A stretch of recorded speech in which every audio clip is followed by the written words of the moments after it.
एक शांत और सुंदर गांव में 10 साल की कुसुम रहती थी। उसके घने और बेहद लंबे बाल पूरे गांव में चर्चा का विषय थे।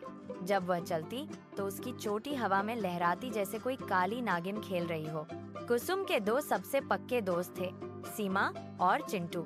ये तीनों अपना पूरा दिन गांव के बड़े आम के बगीचे में बिताते थे। वे ऊंचे पेड़ों की टहनियों पर चढ़ते, लुका छिपी खेलते और कच्चे आमों का आनंद लेते। कुसुम का बचपन इन पेड़ों की छांव में खिल रहा था, लेकिन उसे हमेशा एक बात खलती थी कि आम तोड़ने के लिए इतनी मेहनत क्यों करनी पड़ती है। एक रात बिस्तर पर लेटे हुए कुसुम ने थकावट में प्रार्थना की कि काश उसे बिना पेड़ पर चढ़े ही रसीले आम मिल जाते। अगली सुबह जब सूरज की पहली किरण कमरे में आई तो कुसुम की नींद अपनी चोटी में एक अजीब सी सरसराहट से खुली।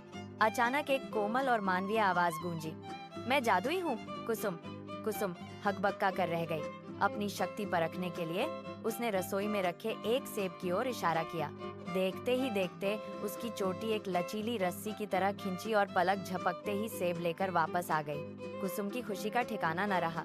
कुसुम दौड़ती हुई सीमा और चिंटू के पास पहुंची और उन्हें सब सच बता दिया।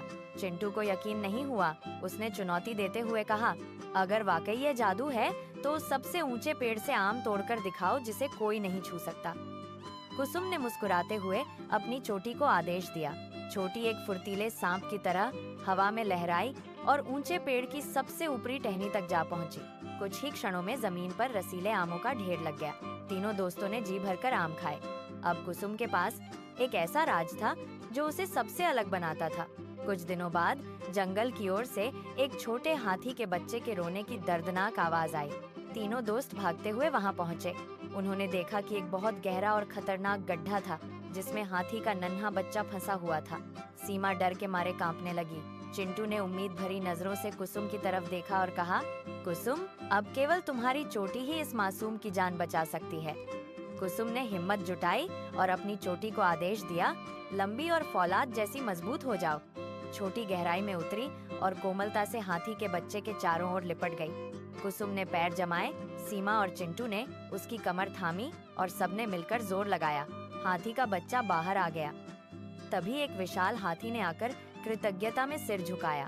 कुसुम ने छोटे हाथी को थपथपाया और उस दिन से वह नन्हा जीव कुसुम का सबसे वफादार साथी बन गया।